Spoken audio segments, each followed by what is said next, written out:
going on? Welcome. We're just getting ready to get started here.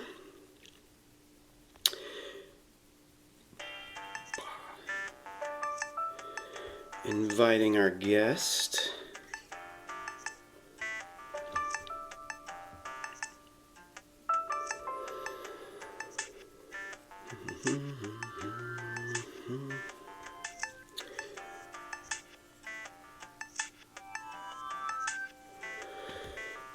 Okay, show notes.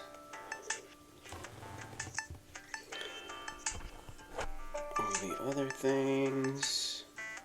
And more of the connection today too. Surprise our guest. Maybe not surprise, but we'll see what happens.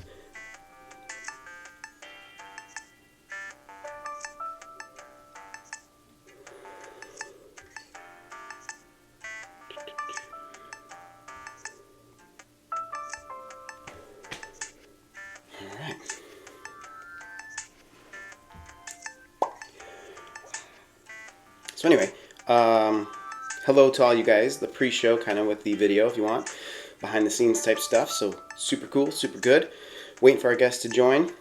We'll kind of go from there. We got a kind of a good balanced show, I think it's going to be. So let's see what happens. It's always organic. It's always fresh. It's always new. I have notes to kind of guide me, but conversation goes where it goes. So.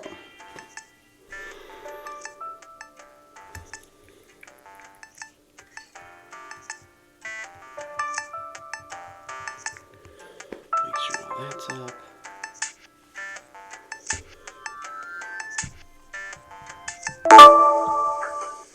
There he is. Hey, Chris, how are you? All right, I can hear you. That's good. Video set up and stuff. I'll give a little intro and then kind of you can re-say hi and all that sort of stuff. Yeah, no problem. And levels are good. All right.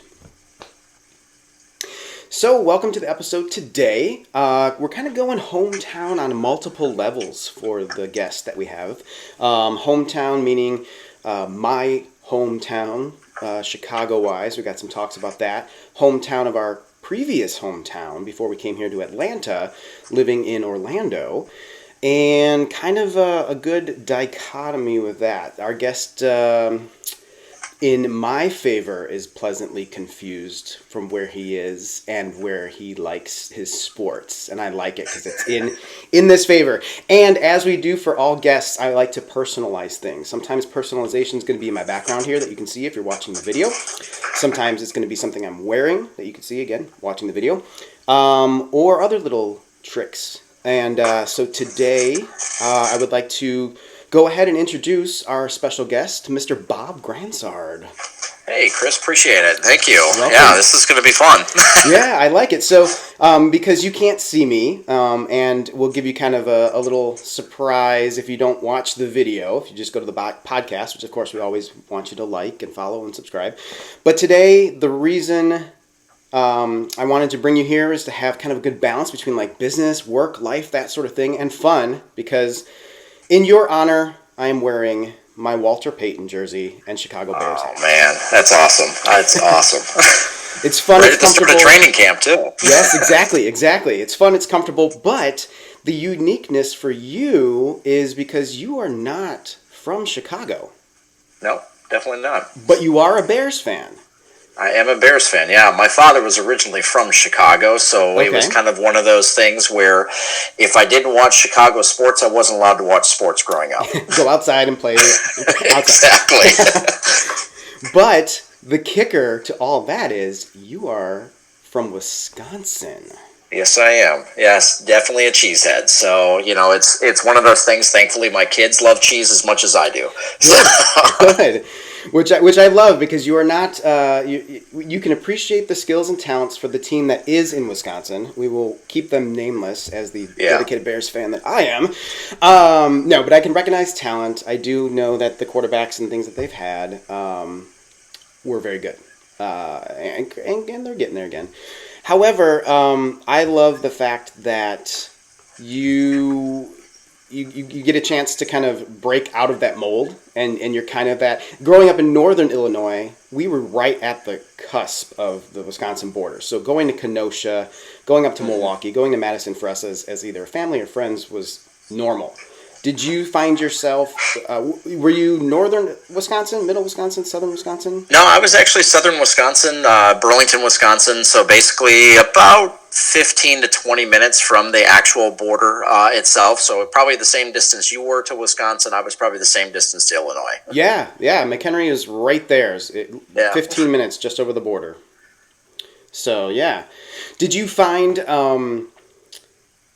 we use Wisconsin as Illinoisans, even Chicago, especially downtown people would use Wisconsin as like the easy getaway. Go to the Dells, go to the lake up there, because Chicago has beaches. North Beach is nice and stuff like that. But did you find yourself as Wisconsin ever coming to enjoy Illinois? Like, not sports, like if you weren't watching a game, but... Yeah, it was one of those things that, I will just say as a side note there, for the cheeseheads, that may be listening or anything like that, we always had some select names for, anybody that was from Illinois coming up, which I'll probably keep off this call here just in case there's some young ears listening. Yes. But, it was one of those things where you could always tell somebody that was there from Illinois, because they were usually going about 15 to 20 miles per hour higher than what the actual speed limit was, and you didn't even have to look at the license plate. Yeah. So on that side there, but no, to answer your initial question there, yeah, we actually used to go down to Chicago a lot. I remember, it was nice to be able to just take the train down because let's face it, the traffic down in Chicago, especially once you get to the heart of Chicago, was pretty horrendous. Yeah. And so we would take the train. A lot of them, came right to the border. And, it was one of those things. It was a nice, I want to say it was an hour and a half train ride down, to the city itself. Right. And, used to get down to Union Station and, be able to see all the, the touristy type things, downtown. So, I mean, it was exciting. Of course, winter was a different story, but, right. But for the most part, it was a great experience. We did that several different times. Yeah. I loved being able to take the train, from McHenry. It was a little less than an hour to get there, 50-ish minutes. But then you're dumped into wherever you want to get to exit the train. But you could walk everywhere, whether you wanted to go down to State Street, to do the Theater District, if you wanted to, go to Rock and Roll McDonald's or Ed DeBevick's or something like that. Yeah. Michael Jordan restaurant at the time. And it wasn't bad too, because and this might age me a little bit. It was $5 round trip. I mean, you couldn't beat that. Yep. So I don't know if that's still what it is. I mean, it's been many years, since then. But I mean, you couldn't beat it $5. No, we would do whole. That would be if we didn't have anything to do, like in high school, and we were kind of able to go a little more on our own, and didn't have cars yet. That was the thing to do. It was but a now great time. you are in Orlando now. Yep. What brought you from Wisconsin to Florida? It was kind of an interesting story, as far as how it happened. My parents were snowbirds, pretty common for, the retirement age and everything down here. Right. And, it was one of those things, the job that I was working at the time, I had 3-day weekends every other weekend, which was great. Nice. And it was one of those things where, I was like, you know what, I'm going to go down and visit my parents, one time just to, kind of, again, see them. And, heck, it was wintertime, anything to get out of Wisconsin in the wintertime, it was always beneficial. Right. And I caught myself now going down probably once a month. So, it was something that was, fairly inexpensive at that time, a lot of direct flights down. So, it made it real easy. Mm-hmm. And I finally just one day just said, you know what, I should just move down here. And I did. And, basically had enough money in my savings account at the time. Just picked up my life and said, hey, I'm going to move. Didn't have a job or anything. Yeah. And, and this is now late 2005, early 2006. And, at that time, the economy was great. Could get a job anywhere. And, within a week had a job at Disney. And that's how my Disney career started then. Nice. So as those that are Disney fans, you can start in different ways, right? You can apply, do part-time, full-time, like normal jobs, or college program. If those that aren't aware, Disney works with colleges to kind of give you, I guess you can consider it more of a paid internship You kind of live in Florida, and they kind of help you with that, and then you work and all that sort of stuff. It's definitely not a money-making gig, but no, definitely not. But the experience. So what was your first job? You just applied? Yeah, actually, I just applied. It was full-time. Wasn't part of the college thing or anything like that, or, which is what my wife did and everything. And nice. I actually, my first job was the Jungle Cruise. And nice. Which was definitely outside of my comfort zone. I was not at the time somebody who was, hey, give me a microphone and I'll talk for 10 minutes on a boat, just basically going over script. So it was something where I wanted to do something that was completely different than anything I'd ever done in my life. Nice. What kind of, that's really kind of interesting. I think I knew the whole Jungle Cruise thing, but not the whole shyness. What made you want to step out of the box? Well, it was just something, you kind of, do some self-reflection on yourself, and you're just like, okay, what is an area in my life where, I want to, see some improvement? And mine was just being able to actually just talk in front of a group of people and not be afraid to do it. It was one of those things where, throughout high school, throughout college, it was one of those things where I just, was always uncomfortable, just, really kind of describing whatever presentation I was doing, and then throughout my career, I would just get the opportunity where I would start talking faster because I would get nervous and everything. Right. And this was something where I had a script that I was able to follow, but at the same time I could also let my own personality come out and really just kind of make it my own. I like that. See, that's something, I've always been comfortable in front of people as an actor, right? Kind of have to be. But I'm always interested in two things. One, people and their skills of things that they can do that I can't. I love watching guitarists and I know we've had conversations, about Joe Bonamassa and stuff like that. I love that. I don't want to play guitar. I don't care to learn, but because it's something I can't do and I'm so fascinated on how you can move your fingers so fast, I love watching people doing that. And the second thing is people who have taken something and taken that leap to change themselves in some way, hopefully for the better. But you kind of it sounds like you jumped in with 2 feet saying, I'm shy-ish, I kind of don't like talking in front of people. Let me just get in front of people. There was no practice or let's just do maybe lead a meeting at an office with 5 people. No, you were jumping on a boat with what? 15? Yeah, you get anywhere from 20, 25 people. Yeah. So it was interesting. And, there's a lot of, great memories, from that, particular stop in my career. And, it's where I met my wife. It's ironically how I actually met my in-laws for the first time. My wife was like, oh, here's a great way, to introduce my, future husband to my in-laws. Hey, let's go on his Jungle Cruise boat and, have him entertain us for 10 minutes. So. That's awesome. I love that. Here's my skills. Here's what, you can stare at him and do all the, things that you do when you're meeting the parents for the first time. But exactly. But you got to stay on task. So I bet you that was probably even more of a test because, I'm sure you had the script memorized by then and you were probably comfortable-ish, at least, in front of people. But was it a step up having them as more watchful eyes or? Yeah, it definitely was. I mean, it was, by that time, I'd already been doing it for a year. So it was something where had it been my first month, probably would have, affected me differently. But, now, with it being, I think it was 14 months into my career at that point in time. And, just being able to do that, at that point in time, you could add in a few jokes here and there that maybe necessarily weren't on the script that, today's Jungle Cruise skippers may get in trouble for. But, it was something that was, was entertaining to myself. Obviously, it was entertaining to them because they still let me marry their daughter. Hey! But I guess it all worked out in the end for everybody. Exactly. So. And for those that, we have to kind of play to all audiences. Maybe there are people who haven't been able to afford or haven't gone to Disney or don't know Jungle Cruise. It is a movie as well, so I guess check it out. Exactly. But it's kind of the you're on this tour, you're doing your thing. They're explaining, you go through an animatronic jungle and everything like that. And it is, in my opinion, the best way to describe it is it's dad joke central. Yes, very much. Correct me if I'm wrong, because obviously I didn't work there, but. It is just the pinnacle of jokes where you're gonna laugh but kind of roll your eyes, but you still want to laugh, and it was kind exactly. which is perfect. No, it's interesting now because my daughter actually has the Jungle Cruise book that I will read to her at night, and it's pretty much the same script. Although it's the Disneyland version, which is a little bit different than the Disney World version. Okay. But it's still pretty much the same piece of it there. It brings back a lot of memories. Sadly, I still remember the script pretty much for the most part. And probably if I had a microphone today and they asked me to do the cruise because for whatever reason the skipper passes out or whatever, right. I could probably still entertain people to this day. Jump in, yeah. Yeah.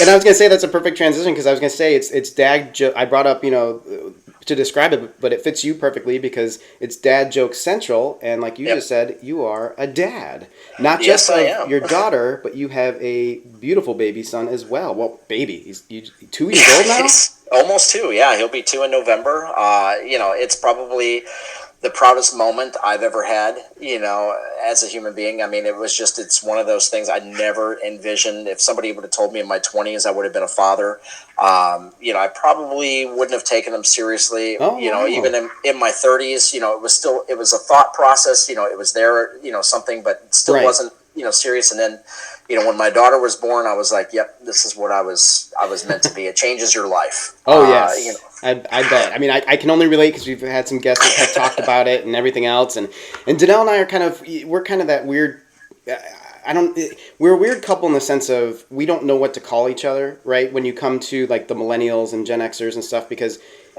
we can't really go off of the year we were born, which is kind of how those categories are picked. Correct. Because we still feel like we are older souls in the bodies that we're in. We definitely don't act our age, right?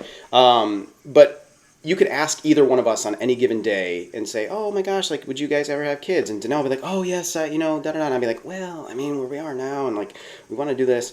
You could ask the next day, and I'd be like, you know what, I thought about it, and yeah, I could definitely see myself as a dad. And she would be like, I thought about it too, and I don't. So it's so weird, and we're of that nature of like, we kind of grew up, I'm going to assume, and correct me if I'm wrong, but like you did, where it was just kind of, not assumed, that's not the correct word, but like you just watched your parents, and if your parents had siblings, your aunts and uncles just got married, had kids, and whatever jobs they had a house, and that was the thing. That Midwest solid, that's what you do, exactly. And Danelle and I are kind of in that weird, like, we're not unhappy we don't, but we always kind of flex going, we always have to go back and say, look at what we did. We don't think in our life we had a moment currently where we were like, okay, if we were to have a kid on purpose or whatever else, wow, we gave ourselves 5 years after getting married in 2004, and then we go to Florida. So it was kind of like, okay, let's add some more time. So did you guys have any of that kind of struggle? Like when you said you never saw yourself necessarily being a dad, and of course it's the greatest thing since it's happened, but did you guys struggle with like, hey, do you want to and do you see yourself as a mom, or how do we want to do this, or we have other goals? Did you put anything aside? It was, it's an interesting situation. Obviously, just to kind of give a little bit of backlog with my history, after I left Disney, which was basically 4 months after I had met my in-laws, my wife had actually convinced me to move to Alabama. Basically, said, hey, my father runs a company, how about you come work for him? And, oh, by the way, let's move. Right. So picked up my life again, moved to Alabama. But yeah, it was one of those things where, everything kind of worked out, as far as what we wanted. We always wanted to have kids, but, at the same time, focusing on our careers. My wife was still finishing up school. And, she had, done a couple more college internships with Disney, after that initial meeting with everything. And ironically, we actually lived, apart for 2 years, the first 2 years of our marriage, which was kind of interesting. But, when you talk about kids and everything, it really got to the point where we actually were about 7 years into our marriage before we actually had our first child. But we kind of hit a crossroads at one point in time. My wife was working for Disney Cruise Line, and she was going to possibly renew into another contract with them. And we finally just at that point said, okay, if we're going to be focusing on a family, we've got to be able to slow down. It's now or never. Yeah. Yeah. I mean, I was traveling a lot with my career at the time. And, it was one of those things where we're just like, okay, are we going to do this? And, unfortunately, our first, attempt, of having, a child, ended in a miscarriage, on that side of it there. And it really brought us closer together. And, and then our next child, or our next opportunity, I should say, or attempt, brought us our daughter. And, just who is super cute, by the way. Yeah, I mean, it's just thank you. It was like I said, it's just it took my breath away. The first time I met our daughter, there in the hospital room, and I mean, it just at that point in time, any doubt that I had went away real quickly. Yeah, and you really realize as a father, sometimes before you have kids, you may be a little bit more selfish and, the things that you want or the directions that you want to go. And that pretty much goes out the window as soon as you have a child, because now it's like they become the focal point of your life. Yeah, you're living for somebody else. Literally. Exactly. Yeah. They can't survive without you. Exactly. Yeah, For kind of clarity too, we used to live, opposite ends of the same neighborhood as Bob and his wife, and so Danelle and I, would see them in passing, and we kind of met because of me wearing this hat, which is why I'm wearing it. Is Bob was wearing another Chicago Bears hat, and at the time walking his dog and pushing his daughter, and I was like, oh hey, and he's like, hey man, like you follow whatever? I'm like, yeah, oh we just did this, or we just whatever it was at the time, and ever since then it was just like, there's that guy walking again. That I'm like, let's take Ezio out and go say hi, or we would accidentally. And so as our relationship grew, Danelle and your daughter would kind of click. They would see each other, and she would always have to show Danelle like this, or hi Miss Danelle, and oh yeah this, and come in and let me show you this, and so it's so super cute. Unfortunately, we left right as you had your son, so we kind of haven't had the opportunity yet, but we'll have to come and visit and meet and re-meet. For sure. Yeah. And so you work at Disney, and you leave, you go to Alabama, you do your thing. Reattracted to Florida again, like because your parents? Yeah, or? It was definitely one of those places, and no offense to anybody that's from Alabama, it's not really my cup of tea as far as the place that I wanted to kind of set up shop for the rest of my life. Right. So it was one of those things where my wife was actually, as I'd stated earlier, she was, going to school. Right. We were living separately, so I was living in Alabama. She was going to school at Rosen, there in Florida. Yep. And it was one of those things where finally we just said, okay, we got to figure this out as far as living together. We didn't get married to live apart, and so I basically said, okay, I'm going to live now in Florida, and then I'll have to commute back then to Alabama, basically every other week. What it came down to. So we were together instead of living out of a suitcase. When I was visiting her in Florida, it was the other way around, where I could actually come home to an actual home, right? With everything, and that really made the difference. And then long story short, I was, working for her father, her company and everything. The company was sold, and I ended up working for one of the manufacturers that was one of our, we were one of their customers. I ended up working for, one of the manufacturers. This was the swim industry and everything. Oh, cool. Yeah. And, it was an exciting, different take of life, but it required me to be on the road a lot more than what I was. But, okay. It was not necessarily a bad thing, because we still didn't have any kids yet. Right. But it was something where it gave me the opportunity to then travel and see different things there, because I definitely do love to travel. But it was still something where, my wife and I were wanting to have kids and, kind of get that, going with our lives. Yeah. But it worked out. She allowed me to, continue doing what I was doing. Yeah. And, fast forward a little bit, we were, like I said, back in Florida and everything at this point in time. And it really kind of, did that for about 6 years. And COVID hit with everything. And that really kind of changed everything. COVID hit, we were talking about, having a second child and everything like that. My wife did end up getting pregnant, during COVID. Luckily later later into COVID, so there wasn't as many restrictions and everything. And that's where I kind of got to thinking where, you know what, I got to get off the road because, you know, my relationship with my daughter, my wife, you know, at that point in time ended up being more of a Zoom FaceTime, you know, relationship. I was on the road a lot. And it was something where I'm just like, I can't do this once I have a second child because it's not fair to my wife. It's not fair to, you know, my family that I'm gone all the time. And really kind of what broke the camel's back was I was on the road 21 straight weeks.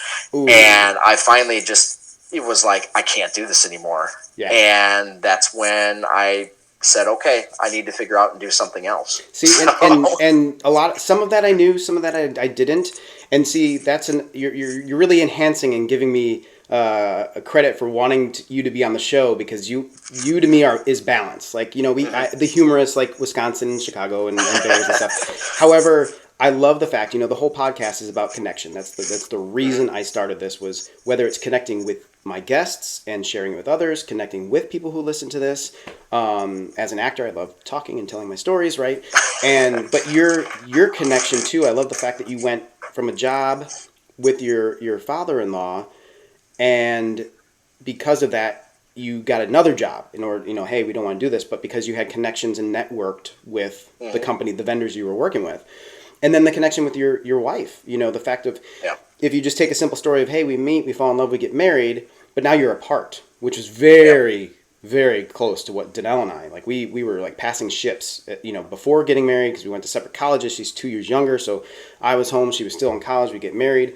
We're living in the same house, but she goes in the morning, I go in at night because I'm working at a theater, you know, all this sort of stuff. And even Disney, you know, even when we were at the company, she was going in at 6, leaving at 1 or 2 p.m. I was coming in for day parade at noon and coming at home at midnight after Spectro and all this stuff. So that connection, though, and the realization that, you know, for you, balance, because you chose, you know what, you might have been making great money at this job. It could be satisfying, but you realized to support a family is one thing, but financially, but to support a family, to be there and have those moments, don't miss those laughs or those first steps or even changing diapers, you know, all the non-fun stuff. You realize that and clicked and made that change. I hate to ask the question because I feel like I know the answer, but was it worth it in the sense of what you thought you planned as your life in making that change? Yeah, I mean, it definitely was worth it. I mean, do I miss the travel side of it? Yes. But the sacrifice that I had to miss out on because of, you know, if you want to say the selfishness of the fact that I love to travel. Right. You know, I was traveling by myself, or I was traveling with work colleagues and not traveling with my family. Right. Right. And that to me was the part that was the missing piece. You know, it's like, hey, I'm going to all these great places and seeing all these great things, but, you know, that's what it looks like on paper, and that's what it looks like on social media. That sometimes it's, you know, it's like you can paint this picture of it being this exciting and this great, but in reality, you know, people don't realize when you have a career that you're traveling, it's a lot of, you know, eating by yourself in hotel rooms. Yeah. It's, you know, it's one thing if you're watching a beautiful sunset in a city that you've always wanted to be in, you turn to your spouse to say, isn't that a bit, and they're not there. You got to call and be like, I watched this beautiful sunset tonight and thought of you, know, it's one of those things that, again, entertainment and my experiences and stuff, I have not been my own special guest. We'll have that coming up, and I'll explain things of I was on the road for a while and that sort of thing. But you don't realize the work. You know, even as an actor, you know, the thing I can relate to is every once in a while, probably every 6 months or a year, I post a meme where it's a glacier. And you see above and below the water, where above the water is what everybody sees, and this beautiful glacier, mountain, snow-capped, all that sort of stuff. Under the water is this jagged, huge glacier that sinks all the way down, and that's a comparison. And yeah, great as an actor, you see my commercials, you could guess at what I make, but you don't realize I auditioned 100 times for other companies and didn't get it. Exactly. I spent money on cameras and lighting and all the stuff that you can, you know, make these videos. Nobody's hiring me. You know, I can make $5,000 in a day, but then not work for 4 months. And it's like, well, that's just normal pay now. I'm not getting ahead. But I'm satisfied and happy with what I'm doing. You know, somebody hires me because they want me, not the other guy that did it. And you're doing all this traveling. I find something interesting. You go to different places. Did you stay mostly in the United States, or did you go overseas or anything?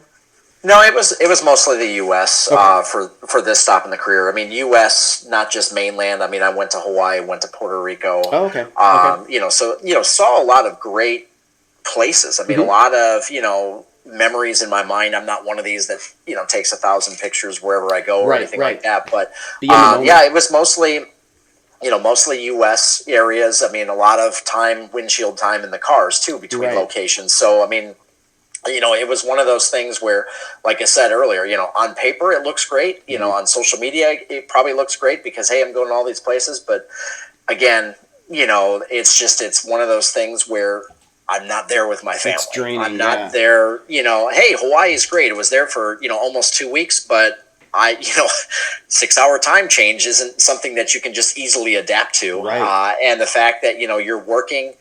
And you're basically working all day, and then you're coming back, eating a meal, and then you're working until you basally fall asleep. Yeah. So it's just, it sounds, like I said, it's not glamorous that way. That's the part that when people are on the road, they don't tell you. Right. That part of the life there. They just see the fact that, hey, Bobb's in Hawaii. That's got to be exciting. Yeah, everybody wants to be the rock star touring on the bus and stuff like that, but they don't realize that you still have to have rehearsal and prep for the show. Exactly. Right? But that's what I find interesting, though, is so you do all this stuff. Let's just call it, all of the United States. You've driven all these places. You're from Wisconsin. Yep. You enjoy the same brand of beer that I do. Yeah. But you have never been to a brewery. Yeah, it's a bucket list item. And interesting enough, yes, living in Wisconsin, which, I mean, heck, the Milwaukee Brewers. Right. I mean, come on. Right. I mean, yeah, it's something I've never done, but have always wanted to do.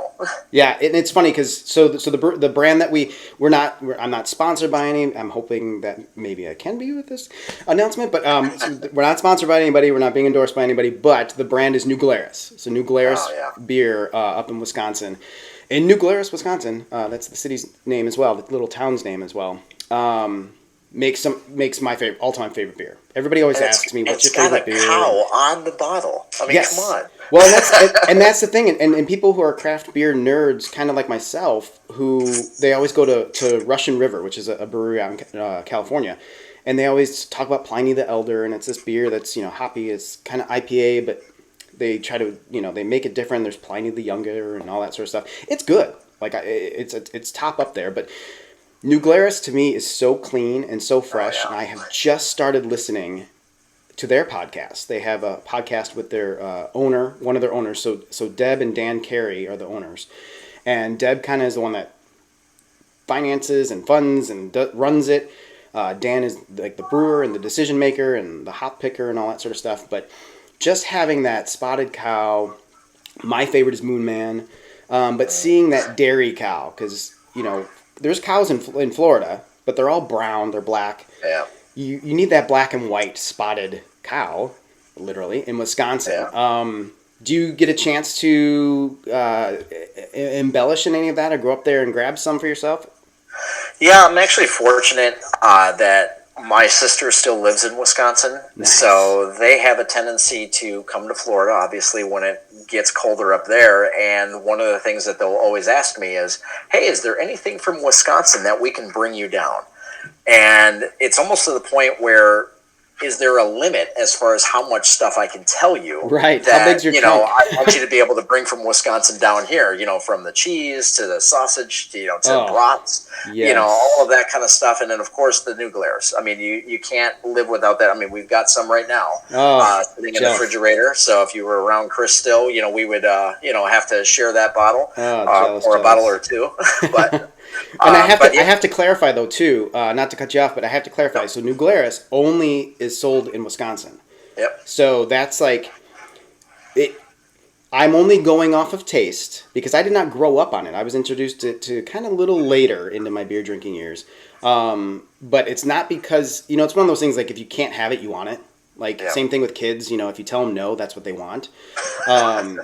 So it's kind of the same thing. I don't like it because I can't have it. That just makes it worse because it's so clean, it's so fresh. So that's what Bobb's explained for those that don't know, that listen to this. You can only get it in Wisconsin. You can pack it up and drive it wherever you want. I've had people mail me bottles and cans. But it's that special, that feel, that kind of hometown, even though I didn't grow up in Wisconsin, feel. Yeah. What is the first beer that you ever tasted? Do you remember thinking back to your youth? I do. It depends on how you're asking. The very first beer when I was not of age was around. First ever one. Yeah, first ever one was somewhere around the age of 2. A lot of things happened to me. Yeah, no. Well, because you got to understand. So my grandparents grew up in Chicago. My parents were born and raised, Belmont Central area down in Chicago. So we would visit my grandfather. I don't want to say weekly, but let's just say, and he was a beer drinker, but he was not ever drunk. So he was the type of guy that was drinking, and I'll tell you what beer in a second. He at 10 o'clock in the morning, right after coffee is finished, he's drinking beer until like 10 o'clock at night. And to the point of last gulp, opening up the next can, pouring it into his mug, which I inherited as the oldest grandchild of 13 when he passed. So I'm actually looking at it right now. And so he would pour into the Cubs, mug, and but he had the beer belly, right? But he was never drunk. It was a 4.5% beer. He wasn't drinking to get drunk either. And so I got to taste it because I wanted to see what it was, and or how it tasted. And it was an Old Style, which is Old Style, yeah. Yes. Currently, if I were to taste it, I only have it in his honor. It is so bad. And right then and there, I decided I was never going to drink beer, ever. Yeah. Like, I don't like the adult type stuff, or whatever you think as a 2 or 3 year old. But so it's so funny that I'm so into beer because it just tasted so gross. Well, if it makes you feel any better, I didn't have one that young. Okay. But the first ever beer that I had, and I don't even know if it's even still around anymore, was Blatz. Blatz. Wow. Okay. Yeah, and that same thing, I was kind of like, man, if this is how beer tastes, why do people drink this? Yeah, it was terrible. And, for the longest, I'm thankful. If today, that was the only choices that you had was, no offense to the main brands that are out there. Right. But if that's the only choices that were out there, I don't know if I would drink beer. Yeah, and it's so funny because I then I went throughout my youth and throughout even high school. I was one of those, straight A nerds and didn't have a girlfriend until senior year of high school and all that sort of stuff. But my family was also unique in that time where my dad, once my parents got divorced and all that sort of stuff, he would tell us, like, hey, if you're going to drink or if you're going to have a party or whatever, just do it at my place while I'm here. And we never did. Like, it was, again, one of those things that once you can, now it's not fun. Now you're not sneaking. Who wants to have a party where your parents are at, right? Right. And my dad was one of the, one of the kids. He was very cool, all that sort of stuff. But, I really didn't. I will have to say, though, not to cut you off. No. We had a situation where my brother actually did host a party, still up in Wisconsin. Okay. And I can still picture this image, to this day. My brother was still underage, so I did the cool brother thing, got him and his friends a keg, and everything, and they iced it down in the tub, in the one bathroom that we had. Yep. And my parents were out of town for the weekend and everything, and I remember, taking that keg out, and for whatever reason, the keg left a ring in the tub. It had engraved a ring in the tub, and I was just like, oh boy, this is going to be fun. Oh. So we just kind of left it, we're kids. It'll just go away on its own, anything like that. Well, and of course, my parents came home. My father showered the next morning and everything like that. And the scariest sight is seeing your father soaking wet, naked, coming in to your room saying, what in the world is in our tub? And that is still an image that I, trying to erase out of my mind. Whatsoever do you mean, Father? Yes, exactly. I don't know how that got there. What are you talking about? And of course, we had to come clean at that point in time because the I don't know answer just doesn't work anymore. And so that was kind of, one of the stories growing up that I had to experience, and it's, like I said, an image that I care not to, remember. Right. Now, let's go stereotypical real quick for a second for Wisconsin. Have you ever been to the parties that are kind of, to me it was Wisconsin, and now since living south of the Mason-Dixon line, you kind of realize it's more a southern thing. But did you ever go to or have the parties where it's like tailgate in the back of the truck in the middle of a field and the keg is there, or beers are there, but it's just out of a cooler? And yeah, we did that. okay. It was, some of the parties there that, were happening, and then it would be something to the point where we're like, oh, we're cool now. Hey, we've had a couple drinks. Let's go take our trucks and go mudding. Right. So that was something that, we did there. And of course, you're back into the cornfields, because then you would have, different cops chasing you and stuff. And, yep. It's like, hey, let's go hide out in the cornfield that we were just at, because I guess they're not smart enough to realize that, people drive in cornfields. Right. Even though looking back at it, it's like, you would think that there's a clear path. A truck going over corn is going to leave a path. Right, yeah. But never got caught. So I have no regrets in life, because I feel like that's such a strong word, is like regret. Like, oh gosh, I just have things that I've learned from of what not to do and what to do. Yep, but there are moments in life where I'm like, how am I still alive? Like, how did I... And I wasn't a bad kid. Like, again, I was a straight A nerd of stuff, but some of the things we did do, I'm like...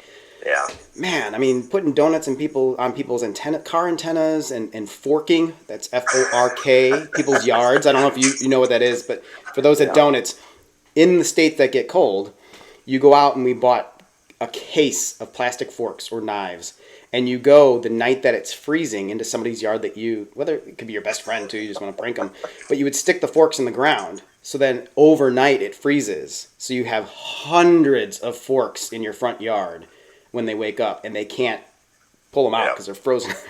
I mean, that was the stuff like today, you're arrested. Like, Yeah, exactly. You just don't think of it. Like hiding in a cornfield, you're like, they'll never find me. That is so true. That's so funny. So now you kind of also have had another change. You COVID. You have now adjusted. We're still in the neighborhood when we went through COVID, so we were able to kind of see you guys from a distance and do what we did, all the things and stuff. But now you've shifted again, which is also awesome, because the lesson I take from that is you can change paths, careers, decisions at any point in life. It's for multiple reasons, and it's okay. So you currently are no longer traveling. You're no longer with the water company, Scuba Swim. Type company, just a vendor. What are you doing now? I'm actually in insurance now. I mean, completely different landscape than what I had before. But the part that really the aspect of why I chose insurance was the fact, again, kind of like a similar situation in my life where it, revolved around an experience that I had years ago. My father had an insurance policy that was in place that was going to basically set him up for his entire life. Oh, wow. And, it was going to be something that was going to be very beneficial for, him, my mother, in retirement. Right. And basically some, insurance person came along and said, oh, hey, I can get you a better insurance policy for the same price, a better price, but gives you the same amount of coverage. And so my father's like, oh, yeah, that sounds great. Anything to save some money, all that kind of stuff. Didn't explain to him that, getting into some technical terms, going from something that was covering him for his whole life and moving him into something that was going to be a term, which in essence meant that it was going to expire and not be able to continue forward if my father doesn't pass away, during that time frame. So he got that switched, and then when my parents, decided to eventually move south permanently, they met with a financial advisor, reviewed everything that they had, and realized that the policy that my father thought he had was now gone. Ooh. And, it was something that I'd always remembered. It was something that, I was like, how can I make a difference? And it was one of those things where, when you think about insurance, I mean, let's face it, insurance is not, the topic of conversation that is, it's not super sexy. Yeah, exactly. But it's one of those things where, when you think about life insurance, you think about health insurance. I mean, how many times, do you have it where you have a policy and you have no idea what it does or how it works or anything, but you have it because somebody told you had to have it? Oh, yeah. I feel like that's like a majority, 85, 90% of people, even as simple as, auto insurance. It's kind of like everybody either pays for more than what they need, or they don't understand that all they want to do is save money. Well, okay, Exactly. well, you can, get without getting into details, and you're not an auto insurance guru, but like the lower that you're paying, the less you're getting. I mean, that's kind of like anything in Exactly. life. So yeah, I feel like it's a necessary evil, and I don't want to call what you're doing evil, but like it's one of those you don't want to just give somebody money just in case, but when that just in case hits, holy cow, that's oh my gosh, yeah, life altering. Yeah, it's been very eye opening because it was one of those things where every career stop that I had, it was always about hey, I've got to chase a number. I've got a certain quota that I have to meet. I've got to meet, whatever that, management decides that I need to, to meet as far as a criteria, with my career stops. And now it's to the point where I want to be able to get to an opportunity where I can actually help people and make a difference. Oh. And that's where I feel like now it's been kind of my calling, long time ago, before I got married, I actually wanted to join the Peace Corps. Because I wanted to make a difference, in somebody's life. But, obviously once you get married, you have kids, all that kind of stuff, you really can't do that anymore because, of obvious reasons and everything. Right. So, I was always trying to find a way that, hey, how can I, find a way to be able to give back and just make a difference in somebody's life. Yeah. And this was a way that, for myself, I wanted not to see something that happened to my father happen to somebody else. Yeah. So anytime I'm meeting with clients or anything, I said, I'm going to make sure that you understand your policy so well that you can explain it to your neighbor. Wow. And that's rare nowadays. First of all, thank you for that. Even though you're not technically my insurance guy, but being able to, because I feel the same way where I like, with podcasts and acting, I want to connect. Pay me enough to be able to, live. I don't need 10 houses and 50 cars and all that. So, but I like helping. Danella loves helping people. And how can I do this? And it kind of makes you think, it kind of sucks that you can't just help people and get paid. Yeah. Whereas you kind of can. You got to find these little ways of, you're taking something again, this lesson, this change, this connection. You are taking something that is seen as boring and necessity, but you're flipping it, making it personal, taking your story to help others understand and say, you need this. I'm not going to push it to sell you like whatever, but let me make it so you understand. This is exactly what it should be. If it's not this, come back to me and let me re-explain and let me make it right or whatever. And that's rare. That's very rare. So. Well, it's an interesting situation because, when you analyze everything that's in your life, you think about it, car insurance, you don't even think twice about having it. It's something that you need to have. Right. Even with your own cell phone, you have your cell phone, you have some type of insurance or replacement plan. You don't even think twice about it. Right. But you're surprised, it's very, very eye-opening for me is what I've noticed when you have life insurance, people really have to think about it and say, is this something that's important? And I think a lot of it is, coming back to the fact is it's not something that's important to them because it's not benefiting them. Right. And it's benefiting other people when they've passed away. Right.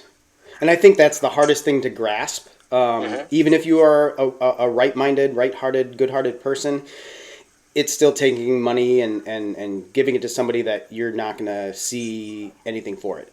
However, if you are like a majority of life, and I'm not saying majority of people are bad-hearted, but the society we currently live in is more selfish. It's kind of like, what am I going to get out of this? What am I going to get out of this right now? Or how soon can I get this, And so that makes it, I think, even more difficult. Like your job is going to be, pretty difficult to begin with, but now you're trying to explain to somebody like, I won't tell you what to do with your money, but you kind of need this because here's what it costs after you pass, or what do you have that you don't want just disappearing to the government or estate sales or whatever happens if you're not giving it to your family.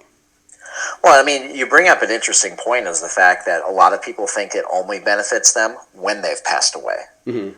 And there's a lot of things that you can do. Insurance is actually pretty interesting once you actually, dig into it. I mean, you'll see a lot of different TikTok videos and, different, videos out there on some of the social media platforms that talk about, hey, you can use insurance to, buy other things in your life, which is 100% true as long as it's set up correctly. Oh, okay. I mean, we've actually, interesting enough, for our kids, they're very young. We were actually able to set up insurance policies for them where it actually works as a retirement. So that way, by the time they actually hit retirement age, and we put it, set up to where at age 70, each of our kids get $100,000 a year plus tax-free that is paid to them each year that they can live on. Oh, wow. And it costs us right now $75 a month. That's what we've set up. You can go higher, you can go lower. It just depends on the the payout that you want to have later on in life. But I mean, and our kids are now insured for the rest of their life, so they don't have to get another insurance policy. They don't have to, they can still worry about retirement, as far as 401k, IRA, whatever it may be. Right. But this is something that, rewards them. And the nice thing is, too, is if for whatever reason they pass away, they're going to have $1 million+ that is going to be passed on to whoever their beneficiary is. Oh, wow. Okay. And it's a really, unique plan, and it's something that I wish I had as a child. Yeah. That was set up, and it's like, man, I wish that, but it wasn't around. Well, So, and parents, if you were fortunate enough, I was not, and I still was able to go to college, but your parents were more focused on college. Here's your college fund. Here's your, that sort of thing where. And the nice thing is, even with this, you can set it up, if it's set up right, to actually even help pay for your college. Oh, wow. Which is great. You can use it to help pay for college. You can use it to, put down payment on a future home or even a second property or anything like that. I mean, there's a lot of different things. I mean, you can do, insurance where, I can get you completely out of debt without paying anything more per month than what you're already paying. And it's not debt consolidation.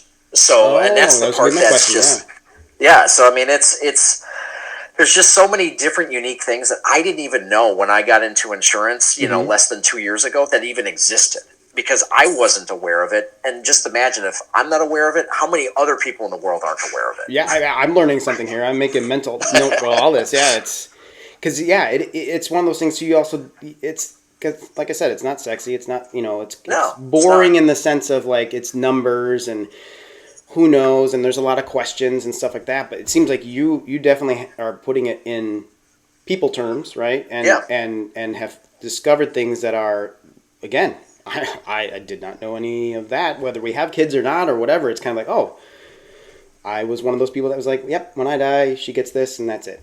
Exactly. Type of thing. Well, I mean, you look at it this way.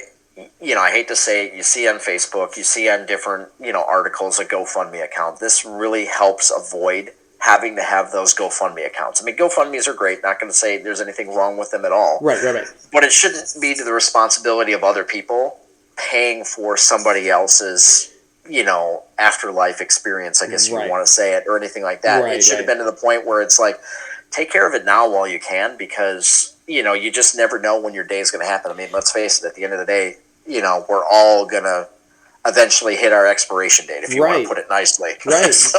And that was the thing too. Like my dad, he passed away in 2019 at 63, and that'll be another, probably podcast. But the couple cool things with him is he, because of his diagnosis, and he was given time, although he didn't have full control of that, because of course, if you want to make God laugh, plan your life, or the ending of your life. So he was able to. He called people that he was a carpenter, so he called people he worked for. He called family members to tell them, hey, here's the deal, and thank you for being in my life.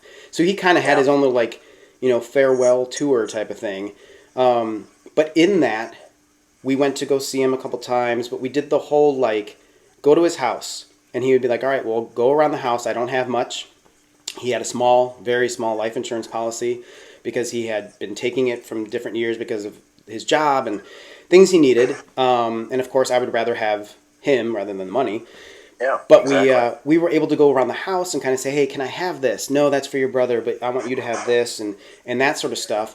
And he actually explained and paid for what he wanted with his remains. So he was cremated. He wanted to be cremated. His idea, which is also mine, is. It's just my opinion, so if people are against this, that's fine. But I want to be cremated as well, because I feel like once my body is dead, donate organs, use what you can, and get rid of the rest, because my time taking up space on the earth is done. So make me as small as possible, carry me around smoke me, whatever you want to do. I don't, type of thing. Do what you need to do. I'm done. So, but he had paid for all that. So our gift was, we knew exactly where he stood. We knew exactly what he had. He told us where all the money and if he had cash or how to close the accounts and all that sort of stuff. And I think it's so important. And even the insurance, it was right there. Here's who's on it. Here's what you got to do. Make it the second phone call after you call the coroner and, type of thing. And it's not the happiest things necessarily to talk about, but I think it's so important. You don't want to talk about your expiration date, but it's going to happen. So don't bring it up every day and don't, be morbid necessarily. But I think it's important with what you're doing. You're not necessarily talking about death, but you're talking about like, hey, here's what you understand it as in life insurance. Okay, here's some things though, and you've actually found these little things of you could help your kids pay for college or get a house or be set up for life now at 4 years old, 2 years old, 6 years old, whatever. Where I always thought you had to be 18. That's the only time you could get life insurance once you're kind of on your own. So it's like I said, looking back, everybody's, met with their guidance counselors and all that kind of stuff in high school. Had anybody ever said that I would have been in insurance, I would have laughed. I would have been like, yeah, there's no way. There's no way I would have done this. Yeah. And, here I am. And it's something that I don't regret. It's given me the flexibility to now be able to work from home. Mm-hmm. If I need to take a day off and, spend time with my family, I can do that. And I don't have to answer to anybody. Isn't it such a good feeling though? Isn't that? Oh my gosh. The work is going to be there when you come back. You literally are the definition of like, well, if you don't do it, it's still there. Or if you don't do it, you don't get paid. So you could do it all today and then have time off. You could spread it out because you want to, you don't need the time off, but you have that control and that's awesome. So are you licensed? Is that a proper way to? Yeah. So I'm licensed, in basically life health and annuities, retirement, that type of stuff there. I'm actually, you initially have to get your license in the state of Florida, but I'm actually licensed in 25 states total. Okay. That was going to be my next question. Everything. Yeah. So it's something there. And the only reason I usually get licensed in other states is because of referrals. We have ways to be able to, attract different clients and everything's like, and, a lot of different ways that way. But a lot of the business comes down to referrals. If you do well, somebody, the last question I always say, hey, if you were happy and satisfied with everything that I was able to accomplish for you today, do you know anybody else that would benefit from the services that I offer? And if you do a good job, they'll refer you 3 or 4 other people.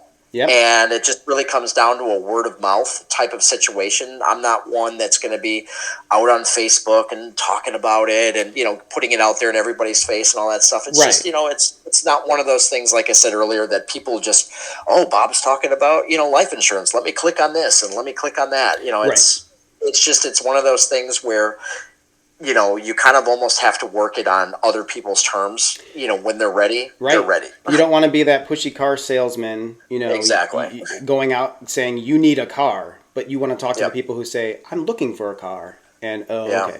And the reason I ask is because for those listening, again, connection and stuff, and when we want to promote what you're doing, what's the best way to find you, connect, message you to have a question, say, hey, I listened to this podcast and you got my interest in saving for my kids' college or having $100,000 when they're older. How can they reach out to you? Yeah, they can actually reach out to me, either by, my cell phone. Obviously, it's on me at all times. Mm-hmm. Or, you can actually just go to, on Facebook or LinkedIn. It's just GrandsardAgency.com or Grandsard Agency. All you have to do is look for it. It's there. And then I also do have a website, which is sfg-insuranceagency.com. Copy that. Yeah, we'll definitely get that in the show notes so that people can reach out to you, or even if it's not for them, they can say, hey, maybe they're the rare state that you can't do it in, and like, but my parents are in Florida, and they, kind of went through the same thing your dad did, so help them. Yep, exactly. And it's one of those things that even if you have an insurance policy, I review people's insurance policies, what they have all the time. Mm-hmm. And if they have something that is actually better than what I could ever offer, I'm going to be like, hey, you know what? What you have is great. Keep it. Make sure you don't get rid of it because it's you're not going to find anything better out there. Gotcha. And that's the part that's great with what I do. I work with 40 different insurance companies, so I'm able to see all of those different options. Oh, okay, and cool. be able to know that, where I'm not, as they call in the industry, captive. Like if you go to a State Farm and Allstate, places like that, they only have one place to be able to go for all of their solutions. Right. I'm not limited that way, where I can actually look at a lot of different places with a lot of different options. Well, I may be in contact with you again very soon here to look at ours. Not a problem. I feel like you, in a good way, so take this the right way, you've got me questioning our choices now. I'm kind of like, well, we have one for both of us. Yeah. Or we each have one. I guess that's the proper way. We each have our life insurance, but now I wonder, like, A, am I getting the most out of it? And B, am I doing something wrong or am I doing it right? Well, you bring up an interesting point, because, my wife and I, we actually had policies in place prior to myself getting into this industry. Mm-hmm. And I realized that once I got into the industry, the policies that I had, were good, but they weren't great. Yeah, the more knowledge that you gain, the more you can apply. And Exactly. For somebody like myself who's not in it, but I'm not an idiot either, but at the same time, again, that connection. Now you are a resource not only to me, but whoever listens and all that sort of stuff that can, more than we do. Go to the people that know Yep. more than you. When the toilet's broken, you call a plumber. So Yep. Exactly. if you have questions with insurance, call Bob Grandsard. So. Yeah, definitely appreciate that. Yeah, absolutely. Well, that kind of brings us to the toward the close. But with all my guests, like the invitation that I sent you, and the links and stuff like that, is Kurzology is about connection, but it's also about the tales, right? So TALES, which is tests, adventures, lessons, entertainment, and successes that you have had in your life. And so we kind of go through each of the 5 letters real quick to kind of let you explain something in your life in that category. So is there a test, and it could be something you already talked about as well, is there a test in life that has really stuck out that kind of changed you? Yeah, I would just, really have to say that you just can't take life for granted. Mm-hmm. And just understand that, at any moment your life can change. My life changed, obviously, when my wife said that, hey, we're pregnant, with our first child. It really kind of, put into perspective everything that, I'd been doing up to that point. Yeah. And then, life after you have that first child is completely different. The landscape of everything that you vision is now not just a vision of just her and I. Now it's a vision of, our daughter and now our son. Yep. And just really seeing that light there. And it just, at the end of the day, it's like, just grab life by its horns and just live your life. Absolutely. Because you just never know. That's the part, with this industry now, you just never know when, something can change in your life, and all of a sudden you've got, some type of terminal illness, or you've got some type of, whatever going on in your life, or somebody just exits your life, unexpectedly. So It's just, live every day like it's your last, not trying to be in a negative way or anything like that, but it's one of those things where you just never know. Yeah. And it could be good things too. It can be, obviously, unfortunately, in the world that we live in, there seems to be more and more of,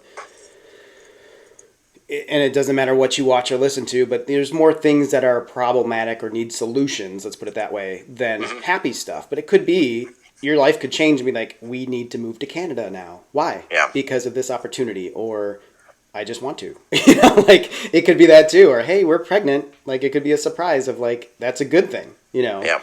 So does that bring up...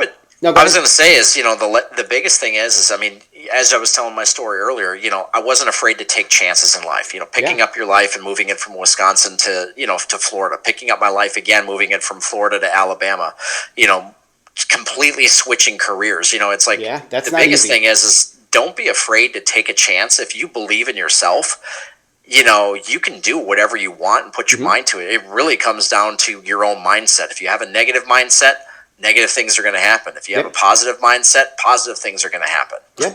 You become your own worst enemy, but you could also be your own best cheerleader too. So with that being, with all the changes and stuff, what's kind of, for Tales, what's a good adventure? What has any of those, that moving been a great adventure, or they're just daily adventures you have with your kids, or?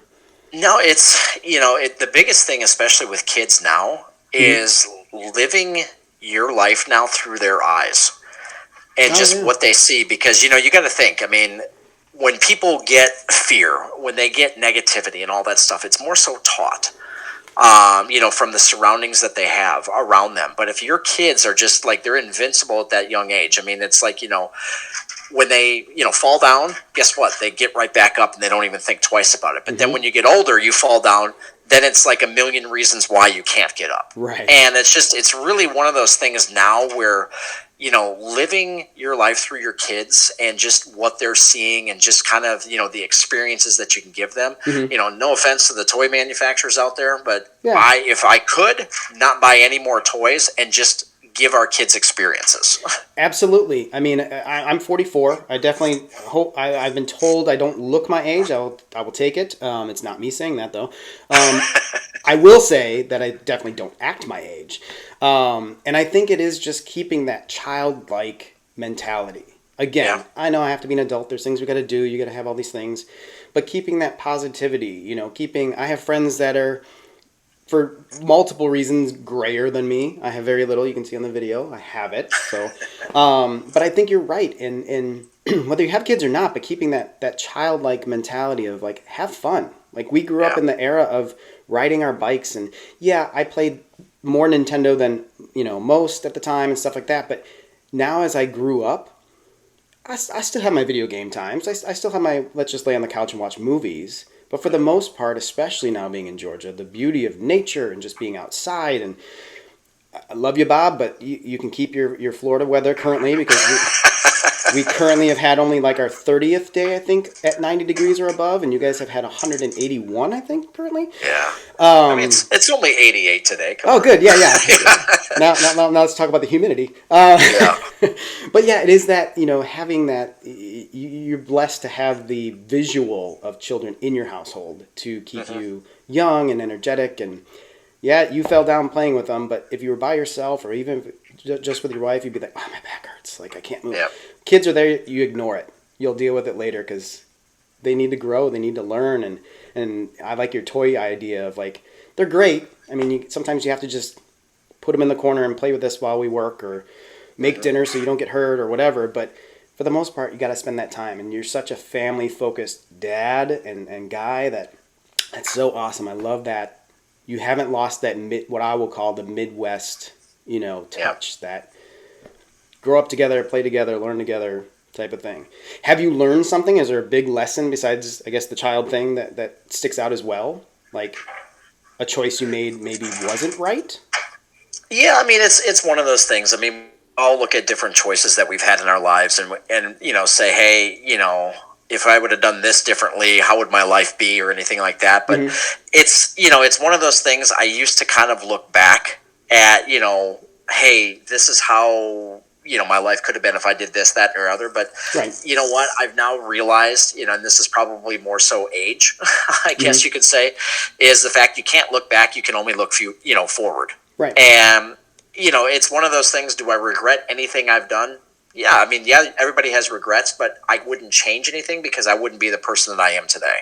Yeah, I agree. And I think that's why I think I said it a little bit earlier. I don't have regrets because to me, and it's okay if you do, I'm not against it. For me, the definition is so strong that even the times where I almost died, or I made a decision and made Danelle cry, or hurt somebody else's feelings and stuff, I don't like it.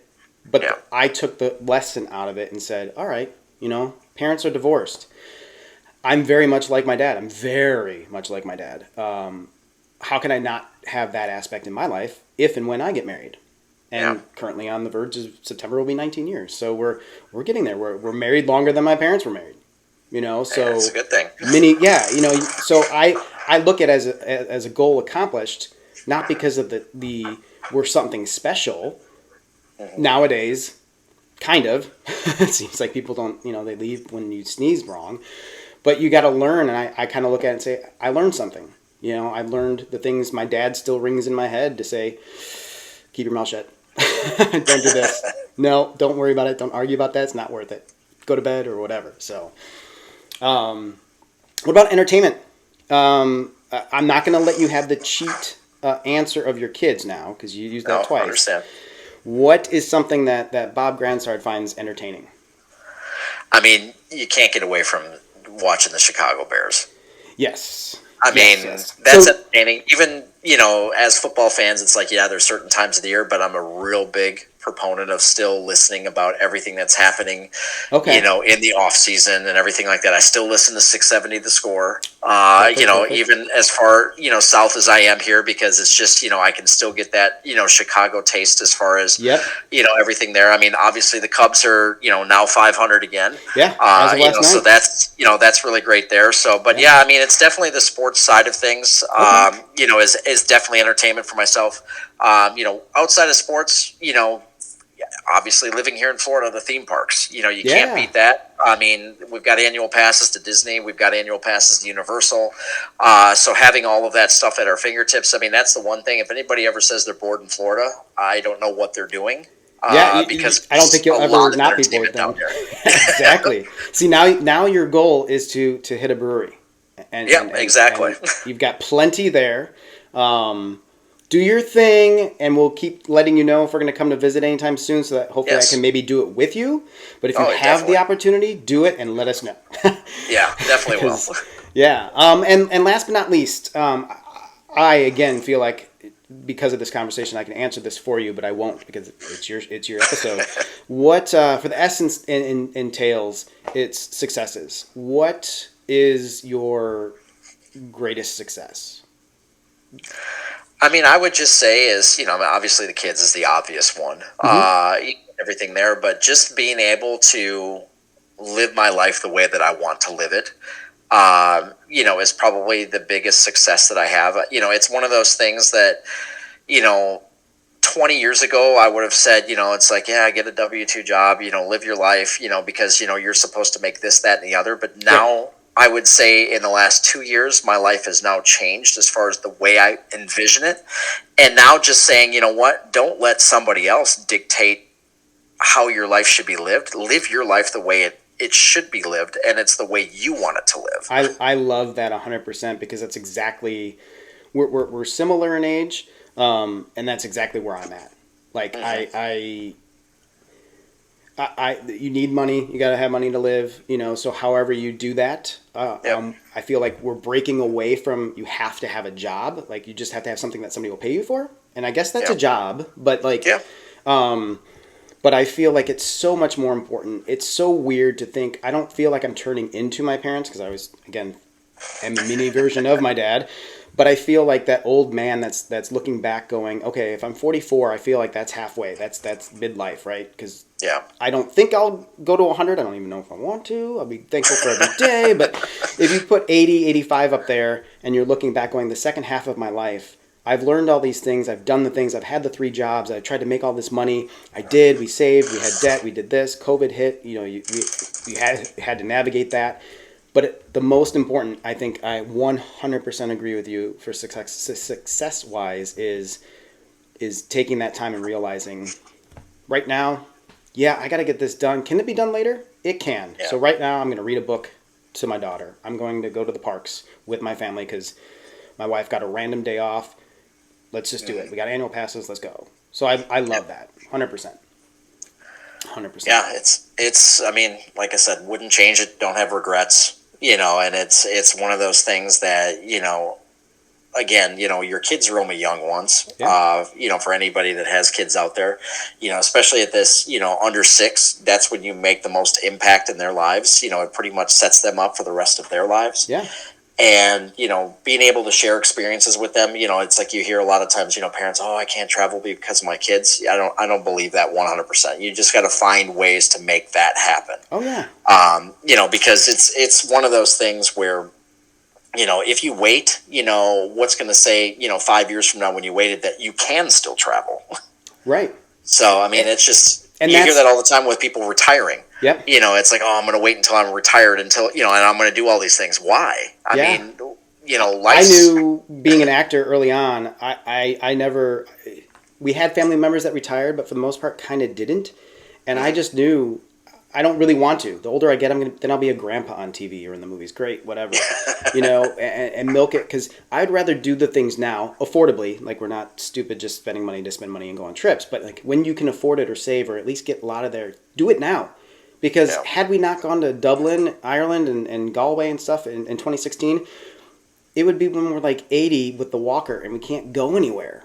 Like, you can't enjoy it. I can't have the beer because now I've got liver problems, or do it while you can, and like I said, again, you are a very perfect example of balance with whether it's good things, bad things, family life, work life, doing things now but saving, taking care of things for the future with the insurance and stuff, but being able to enjoy it now. That's... Well, I mean, the biggest thing that you can do is, sometimes people will say, well, I don't even know how to start. How do I do that? How do I, put this vision to work? Right. It's very simple. It's called a vision board. If you want certain things in your life, put it up there, as far as a picture of whatever it is that you want, put a date that you want to make sure that it happens. Oh, yeah. And put it in the spot where, it's going to remind you every day that this is something you want to do, whether it's getting out of debt, whether it's going on a specific trip to a specific location or anything like that. Put it somewhere and then start seeing things, like if it's a trip, like start looking at, like hotels, look at, excursions or whatever it is that you want. Get yourself excited about it, because guess what? It's going to motivate you then to actually want to do that, to be able to afford to do that. How many times do people say, oh, I want to go to Florida? And then that's the last conversation they have. Right. But if you actually start putting pictures up of specific things that you want to do, when you're doing this, then it gets you excited and it's like, okay, we got to make this happen. Oh, yeah. And it just, it gets it to be exciting. I mean, it's like one of the things, like we had said, my wife and I this year, it's like, okay, we need to have our first trip without our kids. And we said, okay, you know what, back last November, we just said, okay, we're going to book Cancun and we're going to go. Nice. And we did. And now it was, something else that I did at Christmas time last year is we said, hey, you know what, we're all going to go on a family cruise for the first time. And we booked it and just said, okay, this is what we're going to do. And it's one of those things where it's like, again, like I said, life's too short. Yeah. Why keep waiting? What are you waiting for? and keep yourself accountable. I mean, I even do it on a way smaller scale, but like I've always been the type of person, sometimes annoying to some, but really not to others, where you said like, oh, you speak of going to Florida, and then that's the last time you talk about it. Well, I do that just on a daily basis with like friends and neighbors. Hey, man, we should hang out and have a beer, and then you walk away. Most people just, I mean, you mean it. Like you, it's not a shot to either person or your friend or whatever. But I'm the type of person that later that day or tomorrow I'll be like, hey man, I know yesterday we said we want to hang out. Like, what are you doing? Like, and get you to commit to something rather than just. And life, I'm not hurt if you can't, or we postpone it for a week or whatever. But I've done it with little. I've noticed over the past couple of years, I've done it more with the little things to say, why not have that beer? Why have we not said what day? We keep saying we should sometime. Okay. That's sometimes going to come and go if we don't do it. So, exactly. No, but I love it. I love the fact, like I said, you're a great balance. I appreciate your time. I don't want to take any more of it. But if anybody out there has questions and wants more information, just like I do, because I will definitely be calling Bob again to have him look over my things. Make sure you check out the Grandsard agency online and contact him with anything that you might have more interest or more questions with. But thank you so much, sir, for taking time out of your day away from your work and your family to talk to little old me. No, this was fun. It was nice to actually just, be able to just have a conversation sometimes. Yeah. We try to keep it chill here to get either to points or promotions or, talking points, but I kind of let it go where it goes. So I love it. But thank you very much for your time. We'll be in touch soon for sure. Everybody out there, thank you very much for listening, watching if you watch it on YouTube. We'll be getting some more episodes out here, always Tuesdays at 10 a.m., so keep your eyes on that. Take care of yourselves, take care of each other, and we'll catch you next time.